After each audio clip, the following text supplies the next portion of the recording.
Hayden Panettiere, the actress who starred in Disney movies as a child star, in films like The Ice Princess and in movies like Scream 4 and 6 as an adult, died suddenly this week and has the internet taking a magnifying glass to the seedy underbelly of Hollywood that seems to churn out harrowing cases like this after someone spent years entrenched in the industry. First responders at the scene of Hayden's death said they found her in cardiac arrest, and much of the other details remain unknown and we shouldn't speculate on them. But only a month ago, Hayden Panettiere went on the Jay Shetty podcast and revealed that she was sex trafficked at 18 years old by a woman she trusted to a very famous, powerful man in Hollywood.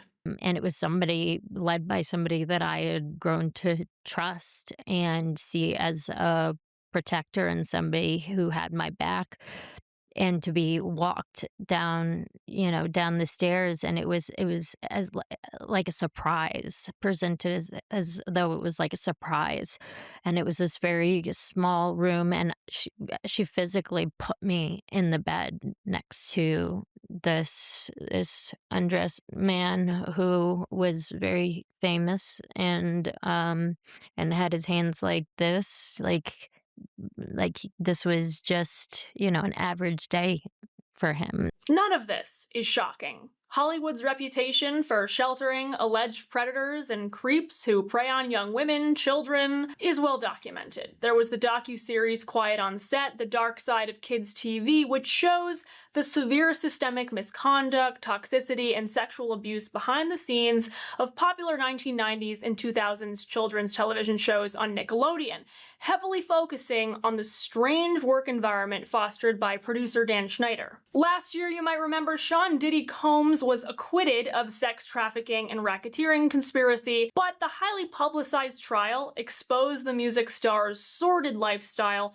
pattern of abusive behavior, and coordination of sex marathon parties called freak-offs. The prosecution based its case on testimony from two of Diddy's ex-lovers who accused the rapper of assault and from an ex-assistant who accused Diddy of abuse and assault. Ultimately, prosecutors proved that Diddy abused women and engaged in gross voyeuristic sex acts, but they couldn't prove the higher bar beyond a reasonable doubt that he was a criminal mastermind running a vast, organized sex trafficking enterprise. Still, the prosecution established that this guy is a degenerate and a monster and was participating in these kinds of nefarious activities for years. Justin Bieber was allegedly a victim. Justin, you ever seen the movie 48 Hours?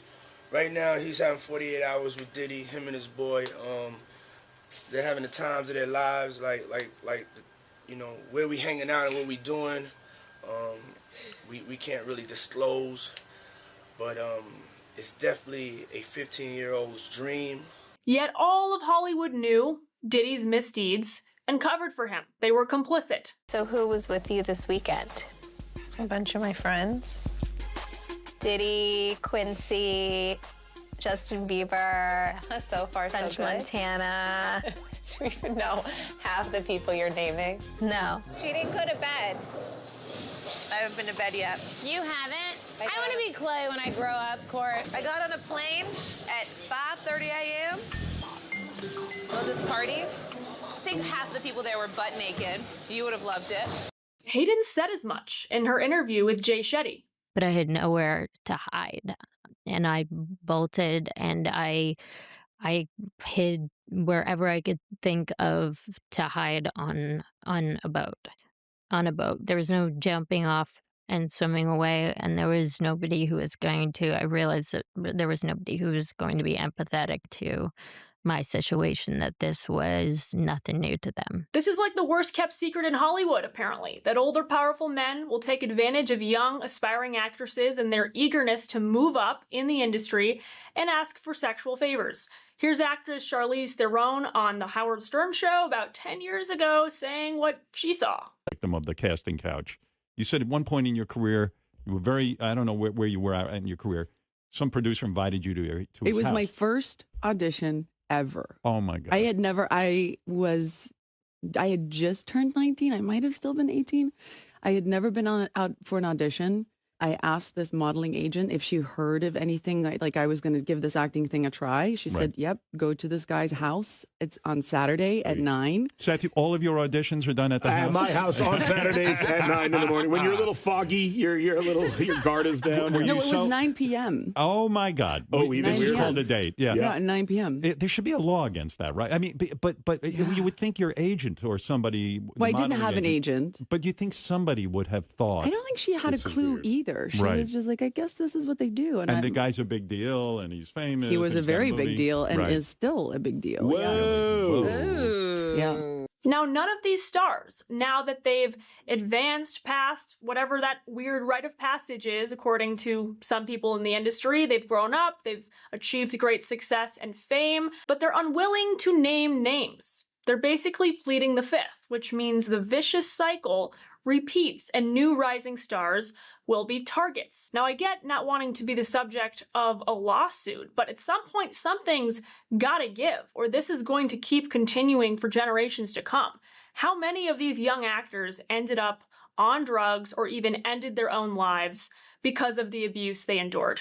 This piece from The Guardian is titled, "Hollywood Continues to Fail Child Stars and Hayden Panettiere is the Latest Casualty." Chillingly, it's the family-friendly Disney company that appears on so many resumes of those who struggle during and after their childhood success. And there are obviously plenty of kids and or parents who would love to be a part of any of them, given the company's multi-generational hold on so many imaginations. A similar brand recognition probably allowed Nickelodeon, the beloved kids cable channel, to get away with employing Dan Schneider, a TV showrunner whose widespread harm was chronicled in the docuseries Quiet on Set, which I just mentioned, alongside multiple other Nickelodeon staffers who were actually convicted of sexual abuse charges. Now, if this is some kind of apparatus of Hollywood bigwigs and heavyweights basically conducting and facilitating this abuse and everyone turning a blind eye, certainly there are other players involved. There's the role of greedy,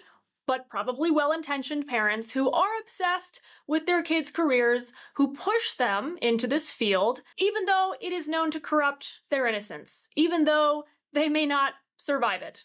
The Guardian continues, "Indeed, the irresistibility of stardom must be part of the problem at Disney and elsewhere. Panettiere clearly felt nudged into acting by a mother she cut ties with at 19. Now, one might argue, well, this is just a place of glitz and glamour and excess. This is the notorious image of Hollywood, and of course, it's not just a mirage, it is in fact real, that with so much money and so much chasing of fame and fortune, there's gonna be a lot of people who are participating in immoral things, that seeing these awful, depraved things just comes with the territory of being a child star. But I guess what I'm trying to say is, it shouldn't be. And that starts with more people naming names, speaking up, and actually holding those who are responsible accountable. Hey, thanks for watching. Make sure to leave your thoughts in the comments below and like, subscribe, ring that notification bell so we can keep the party going. I'm Caroline Downey of National Review, signing off.